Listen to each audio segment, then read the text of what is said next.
appelez-nous 01 80 20 39 21. J'ai vraiment envie d'avoir énormément d'auditeurs aujourd'hui, encore plus que d'habitude même. Voilà, parce que avec ce qui s'est passé avec le discours d'Harmonie, la femme du gendarme mort à Mougins, ce discours, il est incroyable. Le discours d'Harmonie, elle a mis une leçon à tout le monde. Et je voudrais qu'on réécoute juste le début de son discours à Harmonie, quand elle a remercié ironiquement la France. Écoutez. Je remercie notre France d'avoir tué mon tendre époux, que j'aime tant, le père de nos enfants. Attention, je ne parle pas d'étrangers, mais de récidivistes. On a Daniel avec nous au téléphone. Daniel, bonjour, merci d'être avec nous. Oui. Bonjour Cyril, merci de prendre mon appel. Bonjour à vos intervenants. Moi je suis quand même, pour dire, très bouleversé parce que j'ai bien connu son papa qui était un garçon charmant à la garde républicaine dans les années 70. Ça ne me rajeunit pas, mais c'était avec respectueux de la hiérarchie. On prenait le café le matin, l'heure d'aller chercher les croissants. On était place de la République, si ça vous dit, là, la caserne de Vérines. J'ai commencé là, et il était responsable des cyclistes. Il portait les plis dans les gendarmeries, dans les casernes de la garde républicaine, et c'était un garçon charmant. Et quand j'ai entendu Comines, j'ai appelé mon ancien chef de service. Il me dit oui, c'est lui. Donc j'irai à la fondation de la gendarmerie. De faire un chèque dans les prochains jours. Et puis voilà, je présente la condoléance de la part de Monsieur Chapuis. Je ne sais pas si vous pouvez remonter jusqu'à son père, Monsieur Chapuis, Monsieur Germain. Bien, en tout cas, le message va certainement passer. En tout cas, merci Daniel d'avoir été avec nous. Merci beaucoup. Voilà, et j'ai travaillé en brigade en Guadeloupe. Il y avait des problèmes comme ça d'alcoolémie. On verbalisait les problèmes de vignettes fiscales. Non, mais je me souviens pas qu'on nous fonçait dedans. Hein. Non, mais le suspect a été condamné déjà 10 fois, Daniel, 10 fois. J'ai entendu avec insupportable. 9 fois sur ses permis. Donc là, il y a des grosses failles dans la justice. Là. Il y a quelque chose qui va pas. Oui, il y a vraiment des grosses failles et c'est insupportable. Je vous dis, ça c'est des drames qui peuvent être évités. C'est pour ça qu'on est tous meurtris autour de la table. C'est pour ça que tous les Français aujourd'hui pensent à Harmonie Comines. C'est pour ça qu'aujourd'hui on pense tous à la famille d'Éric Comines, parce que c'est des drames qui peuvent être évités 10 fois, condamnés 10 fois. 10 fois, mais est-ce que vous vous rendez compte de ça ? C'est insupportable. Merci Daniel d'avoir été avec nous sur Europe 1. Merci beaucoup. On a Sylvie avec nous. Bonjour Sylvie. Bonjour. Merci d'être avec nous Sylvie. Vous habitez les Pyrénées-Orientales et vous êtes femme de gendarme. Hein. Tout à fait. Et je voulais témoigner, j'ai jamais appelé pour quoi que ce soit, mais on est révoltés, nous les femmes de gendarmes, on n'en peut plus aussi. Il faut penser à la famille et les gendarmes ils sont de plus en plus brisés parce que la France ne les protège pas. Exactement. Et je vous dis quelque chose, Sylvie. Les Français aiment la police, aiment la gendarmerie, aiment les militaires, ils aiment l'ordre. Et par voilà, je vous le dis, c'est encore des minorités, qui sont plus visibles que d'autres et qui parlent plus que les autres. C'est pour ça qu'on croit que les policiers et les gendarmes ont une mauvaise image, alors que c'est pas du tout le cas. Vous êtes femme de gendarme, vous avez dû déménager parce que vous receviez trop de menaces, oui. C'est ça ? Exactement. Dans l'exercice de ses fonctions, quand il arrête des délinquants, ne serait-ce que pour des délits mineurs. Et à chaque fois, quasiment, il a des menaces sur sa personne, sur sa famille. Et habitant une commune pas très grande de 6000 habitants, on sait vite qui c'est la femme d'eux. Et du coup, mon mari ne voulait plus du tout sortir avec nous dans les restaurants, dans la rue, amener son fils et sa fille à l'école. On a été obligé de déménager parce qu'il avait peur pour notre sécurité. Et c'est vrai que quand on allait faire des courses ensemble, des fois on se faisait invectiver parce que on le reconnaissait et du coup on nous voyait nous et après on avait peur pour notre sécurité. Je vais vous dire, moi, mais Sylvie. Le problème, je vais vous dire, Sylvie. Juste, allez-y, Sylvie. Oui. Allez-y, Sylvie. Juste un détail pour dire que la France ne protège plus ses gendarmes. Il a fait une interpellation de personnes qui étaient sous l'emprise de la drogue et d'alcool, donc qui étaient très violents. Donc pour maîtriser ces personnes-là, on ne peut pas faire dans la dentelle. Donc, il y a eu, donc il a maîtrisé ces personnes pour pouvoir les arrêter. Ils ont eu que des bleus, pas méchants, hein, Oui. mais ils ont porté plainte. Il a été reçu par l'IGPN. Il a dû faire un rapport, etc. Donc, d'office, il est coupable. Mais Coupable de violence. c'est insupportable d'entendre ça, C'est ça. Sylvie. Et je vais vous dire, et je le redis, c'est encore des personnes qui font partie d'un certain parti politique qui donnent l'immunité à ces délinquants. Oui. Je suis désolé. Et ils se pensent tout permis. Et derrière, ils se disent de toutes les façons, ça va être nous. C'est nous qui faisons les bêtises, mais on va attaquer. Ils se permettent d'attaquer, ils se permettent de porter plainte, ils se permettent plein de choses. C'est devenu insupportable. Sylvie, et je comprends, vous embrassez fort votre mari en tout cas. Merci. Et vraiment, on a ici avec nous Jean-Christophe Couvi qui est avec nous, qui est secrétaire national du syndicat Unité Police. Ce qu'elle vient de dire, Sylvie, est-ce que c'est quelque chose que vous entendez également chez vous, chez les policiers, dans les familles, etc. À double titre, parce que mon beau-frère est gendarme, Ouais. et dans les Pyrénées-Orientales aussi, dans une section du PSIG. Donc je sais ce que vit ma sœur, je sais ce que vit mon beau-frère, et je sais ce que vivent aussi mes collègues, parce qu'on est obligés, nous policiers aussi, de vivre à 30-40 kilomètres des villes dans lesquelles on travaille. Donc c'est un surcoût aussi, par exemple, pour venir au travail, d'essence, etc. Parce que quand vous faites effectivement vos cours chez dans le Leclerc du coin ou le Carrefour ou Auchan, comme ça j'ai cité plusieurs marques, et bien effectivement vous faites reconnaître. Et puis vous faites invectiver. Et ça, il y a 20 ans, 30 ans, on n'avait pas tout ça. Les collègues nous le disaient, les anciens. Ils disaient jamais de la vie on serait fait marcher sur les pieds. Aujourd'hui, dès lors qu'on secoue un petit peu, qu'on lève le ton, Bien sûr. etc., tout de suite les téléphones portables sont C'est ça. sortis, on est filmé, on prend que les parties qui intéressent et on est tout de suite montré du doigt. Et pour se défendre, on attend aussi de notre institution qu'elle nous défende. Là, ça s'appelle la protection fonctionnelle. Il faut pleurnicher pour avoir des avocats et puis pouvoir déposer plainte et puis pouvoir poursuivre les délinquants. Et je vais ça, vous dire, c'est calamiteux. Jean-Christophe Couvi aussi, il y a une certaine presse et certains journalistes aussi qui font un malin plaisir de reprendre ces vidéos et Bien sûr. ouais, voilà, exactement, et de mettre la police un petit peu dans des situations compliquées et ça les Mais amuse et derrière en fait, ça leur fait du buzz. En fait, on l'a vécu pendant les Gilets jaunes.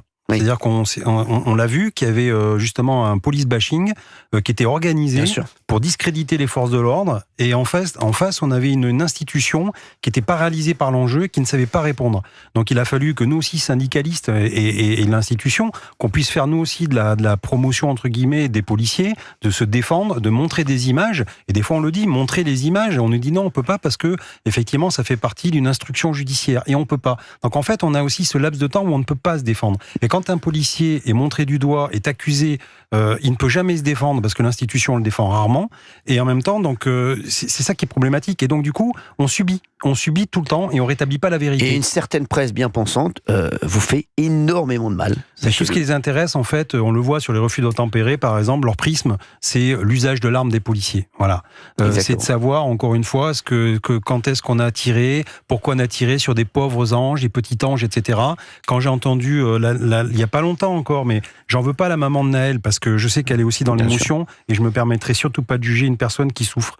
Néanmoins, quand on dit qu'à 17 ans, on nous dit mais qui n'a pas conduit sans permis de conduire, sans assurance, drogué, etc.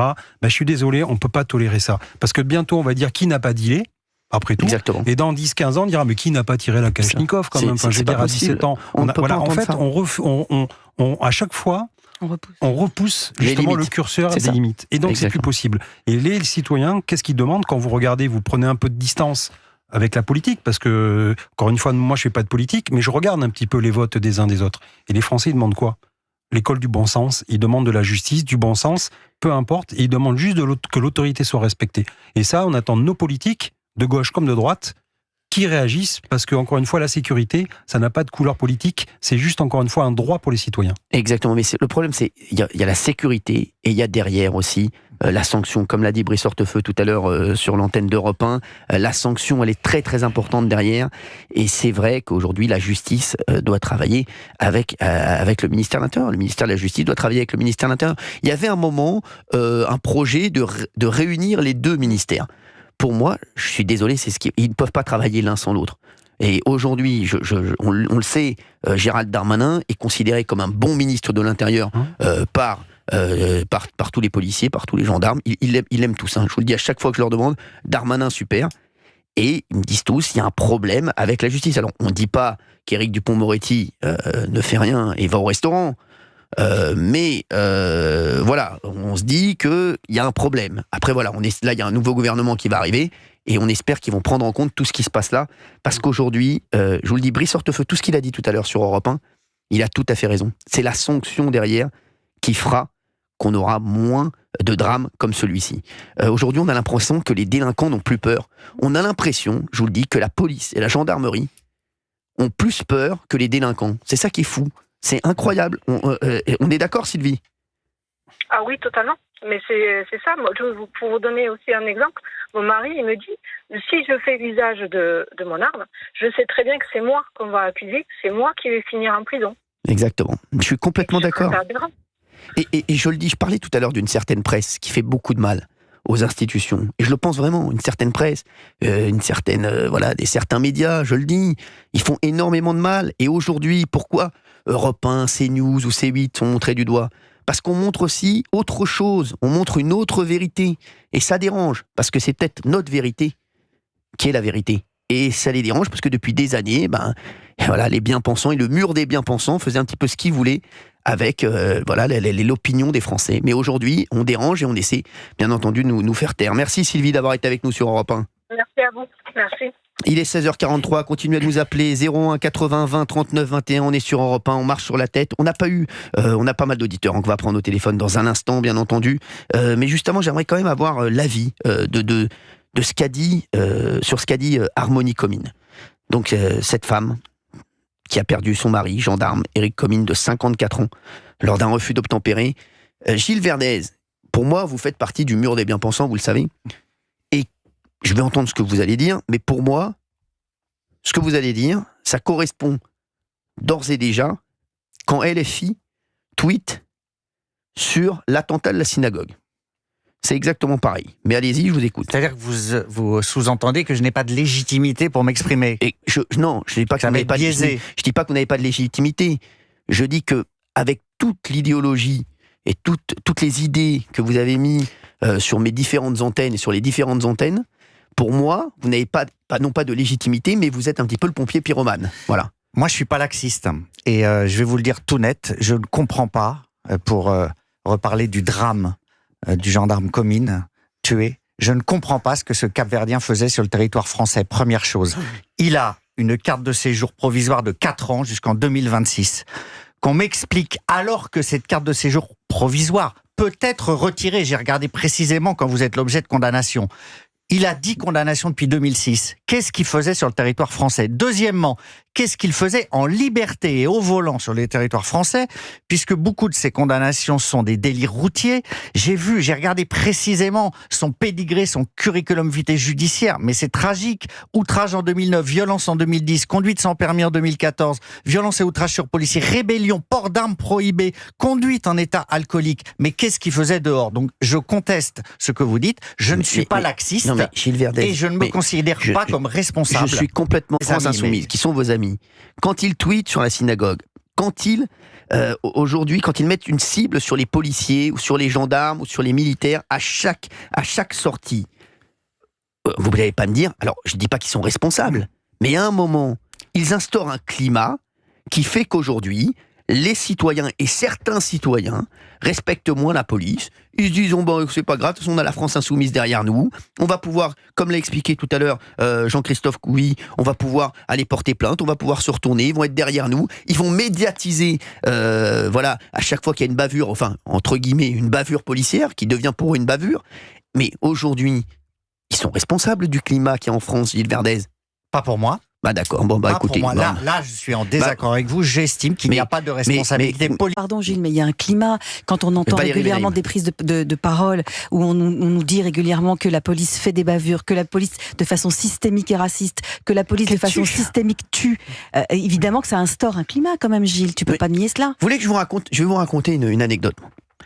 Un jour, j'ai eu le président au téléphone qui m'a appelé un jour pour quelque chose. Il m'a appelé. C'était le lendemain d'un reportage qui était passé sur France Télévisions. Un reportage où pendant 90 minutes, il voulait montrer que la police était raciste. Et j'en ai parlé au président, puisqu'il m'a parlé pour autre chose. Je lui ai dit, président, quand même, comment voulez-vous que ce matin, des policiers ou des gendarmes interpellent quelqu'un pour n'importe quoi? Comment vous voulez que le mec qui a regardé le reportage hier soir, où pendant 1h30, on disait que la police était raciste, comment il peut faire son métier le lendemain? Excusez-moi, c'est pas possible. Excusez-moi, je suis désolé. Alors dans ce cas-là, vous faites... j'ai jamais vu de reportage sur France Télévisions ou sur les antennes de Radio France pour dire la police est formidable. Par contre, pour dire la police est raciste, la police fait des bavures, la police exagère, les gendarmes exagèrent. Je suis désolé. Et ça fait partie, je vous le dis, de ce mur des bien-pensants qui font énormément de mal à la société. Jean-Christophe Couvi, vous comprenez ce que je dis? Vous êtes secrétaire national du syndicat Unité Police. Moi, je le comprends. Moi, j'arrête pas de dire d'ailleurs qu'il y a une partie effectivement de la politique, oui, et les filles d'ailleurs, chargent idéologiquement, et d'ailleurs j'allais même dire une partie de notre jeunesse. Parce qu'ils font de l'entrisme dans les facs, ils font de l'entrisme dans les écoles, etc. On voit bien. Et en fait, ils préparent les générations plus tard à détester les policiers. Et quand vous allez avoir des enfants et que vous êtes habitués, vous aussi, à détester les flics, vous allez apprendre quoi, vos enfants? À détester la police. Et ça, c'est dramatique. Et en fait, à chaque fois, on a l'impression que, vous savez, pour exister, il faut un ennemi.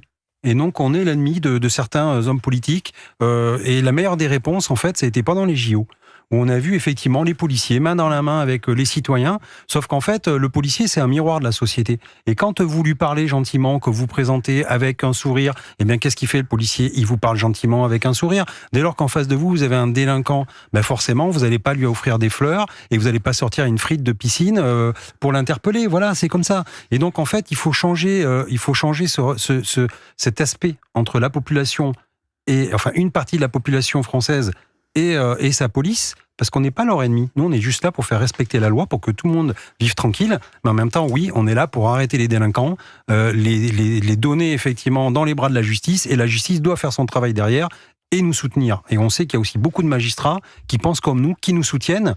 Mais qu'est-ce que vous voulez quand on vous dit bien sûr qu'il y a des magistrats qui vous soutiennent, il y en a énormément. Oui. Bien sûr, des solutions alternatives à la prison. Les magistrats, ils font comme les autres, ils obéissent aussi, notamment les procureurs. Et puis quand on regarde le peu de places de prison disponibles, parce qu'effectivement il y a une surpopulation, eh bien vous faites des choix. Et toute la journée, quand vous êtes magistrat, le matin vous commencez, vous avez votre tableau noir avec le nombre de places de disponibles, et vous allez essayer de trouver le meilleur moyen de mettre les plus, les plus féroces en prison et libérer les autres, parce que vous n'avez pas le choix. Ouais.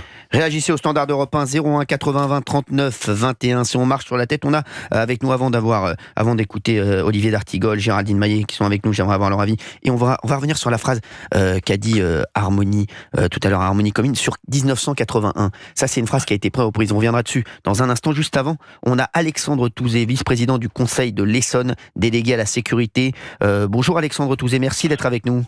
Bonjour. Je voulais bien sûr, comme tous vos éditeurs, avoir une pensée pour la veuve et les enfants de l'adjudant Colline. Moi, je suis réserviste citoyen, par ailleurs dans la gendarmerie, et je les côtoie un petit peu. Je connais leur engagement au quotidien, à vivre dans des casernes, à porter l'uniforme, à être sur la voie publique. Et j'ai bien sûr une pensée pour la famille, mais aussi pour l'institution, puisque c'est une institution qui n'a pas de syndicat, donc qui a du mal parfois à... Il y a un refus d'obtempérer. C'est beaucoup quand même. Oui, je pense que le vrai problème, c'est qu'on prend les Français pour un paillasson, puisque effectivement, vous l'avez dit, plus de 25 000 refus d'obtempérer. Et ce qui est encore plus grave, c'est que 20% de ces 25 000, il y a des risques de mort ou d'infirmité permanente. Bien sûr. On est donc vers quelque chose qui est essentiellement très très dangereux. Au-delà de la situation et au-delà du cas dramatique qui nous affecte tous aujourd'hui, on s'est habitué en fait à ce qu'on s'essuie les pieds comme un paillasson sur les Français qui veulent traverser les rues tranquillement avec leurs enfants, parce que là, il y a la mort dramatique d'un gendarme, mais c'est 25 700 et c'est 20% de faits aggravés où il y a un risque de mort ou d'infirmité, ça peut arriver à tous nos compatriotes qui n'ont rien demandé. On peut accepter un jour un risque dans la vie, le risque arrive, mais là, on n'est plus face à un risque, on est face à une menace certaine quand on a ce niveau de délit en France et quand on a quelqu'un en face qui est condamné 10 fois et qu'on n'arrive pas à ramener dans son pays. Enfin, je veux dire, on peut pas aller... Enfin, moi, il m'est arrivé d'aller à l'étranger. J'ai toujours respecté avec avec scrupule. On est hôte quand on va dans un pays étranger, on se doit d'être irréprochable. Alors, qu'un jour on commette une erreur, ça arrive, on peut faire une bêtise, mais la petite condamnation, c'est inadmissible. On n'arrive pas à le comprendre, Alexandre Touzé. Ce que vous dites, c'est vrai que c'est le chiffre 10 condamnations. On n'arrive pas à le comprendre. Les auditeurs d'Europe 1 n'arrivent certainement pas à le comprendre. Les Français n'arrivent pas à le comprendre. Tous les Français, tous les gens autour de cette table, même Gilles Verdez, n'arrivent pas à le comprendre. C'est fou. On se dit, dans quel pays vit-on ? Parce qu'on a accepté un inversement des valeurs. Oui. C'est-à-dire que on le voit bien sur d'autres cas. Oui, je pense aux manifestations interdites à Sainte-Soline où la Ligue des droits de l'homme a craché sur la gendarmerie. Je pense au comité Adama où on a craché aussi sur la gendarmerie et ces gendarmes ont été innocentés. Combien de temps on a donné à l'institution pour réhabiliter ces gendarmes qu'on a jetés comme ça sur la voie publique, sur certains médias, comme vous puissiez le dire. Enfin, et encore une fois, c'est une minorité qui se sert de notre pays comme un paillasson, que ce soit des étrangers ou pas des étrangers d'ailleurs. C'est bien.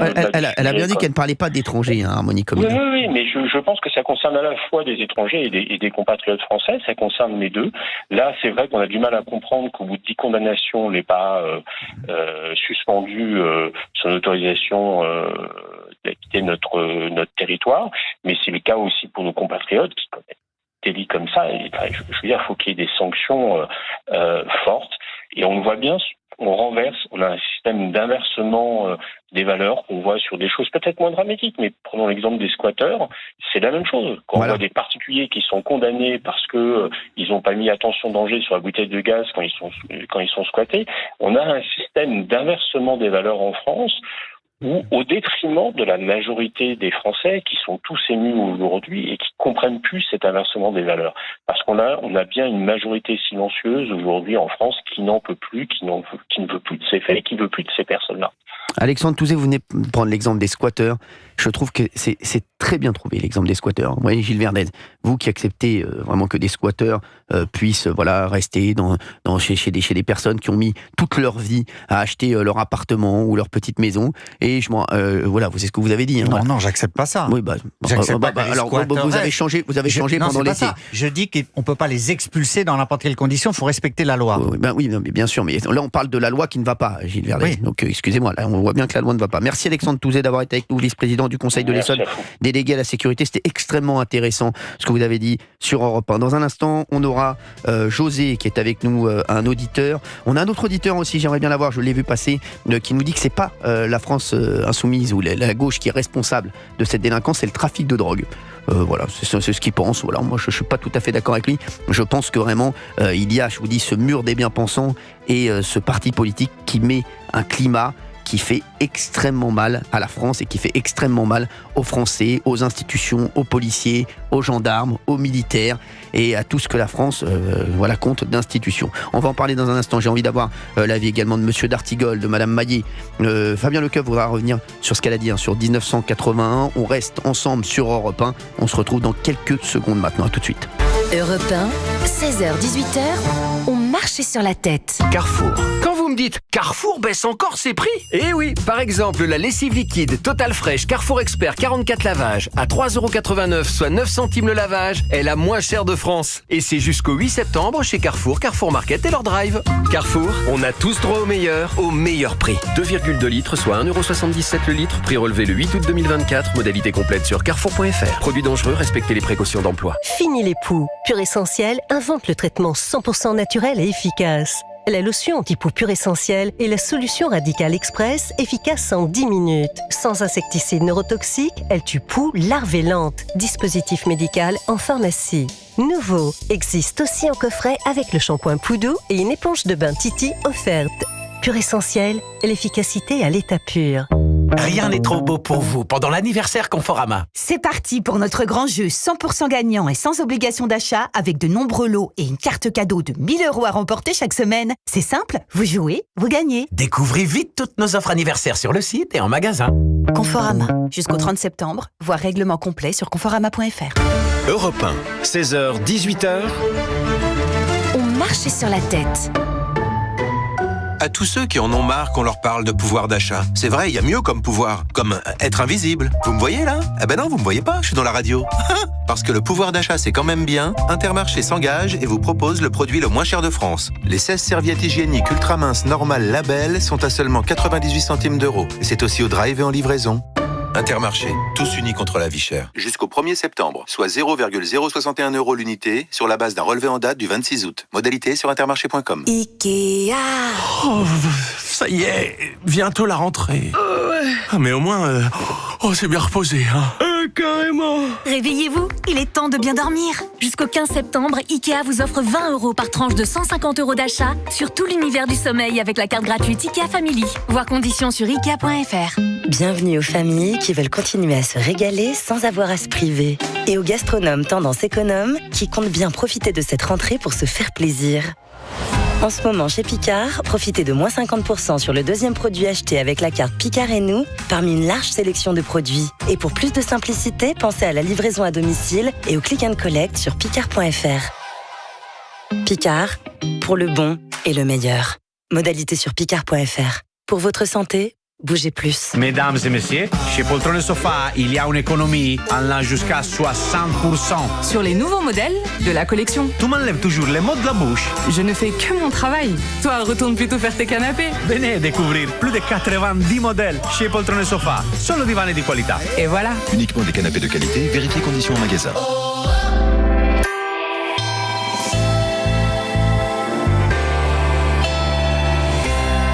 Il est 17h sur Europe 1. Tout de suite, c'est toute l'actualité avec Émilie Dez. Bonjour à tous. Combien de morts avant que ces assassins soient punis? C'est la question posée aujourd'hui par la veuve d'Éric Comines, ce gendarme tué lundi soir après un refus d'obtempérer